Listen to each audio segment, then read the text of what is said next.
Brain కి మొదలుకొని toes వరకు ప్రతి ఆర్గన్ కి ఏదో ఒక ప్రొసీజర్ ట్రీట్మెంట్ డిసీజ్ కండిషన్ కి ఇంటర్వెన్షనల్ రేడియాలజీ ద్వారా ట్రీట్మెంట్ అనేది చేయొచ్చు. మనకి బ్రెయిన్ లో స్ట్రోక్ వచ్చినా గానీ, హార్ట్ వెజల్స్ లో బ్లాక్ అయినా గానీ, రక్తం సరఫరా ఎటువంటి రక్తనాళాలన్నా బ్లాక్ అయినా మనం ఆ రక్తనాళాల ద్వారా చేరుకొని ఏదో దాన్ని ఓపెన్ చేయడం యాంజియోప్లాస్టీ అంటాము, లేకపోతే క్లోజ్ చేయడం ఎంబోలేషన్ అనే ప్రొసీజర్స్ చేస్తూ ఉంటాం. ఇట్లానే కాకుండా క్యాన్సర్ అనే వ్యాధికి కూడా వెరీ మినిమలీ ఇన్వేజివ్ ట్రీట్మెంట్స్ లాగా చేయొచ్చు. ఇంటర్వెన్షనల్ రేడియాలజీ అనేది మినిమలీ ఇన్వేజివ్ ఆప్షన్ అన్నమాట.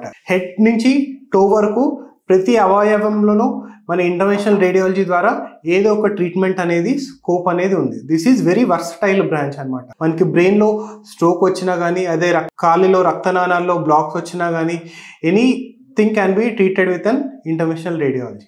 మీరు తీసుకునే అదే మందులు, అదే నాణ్యమైన మందులు మెడ్ ప్లస్ బ్రాండ్స్ పై సగం ధరకే.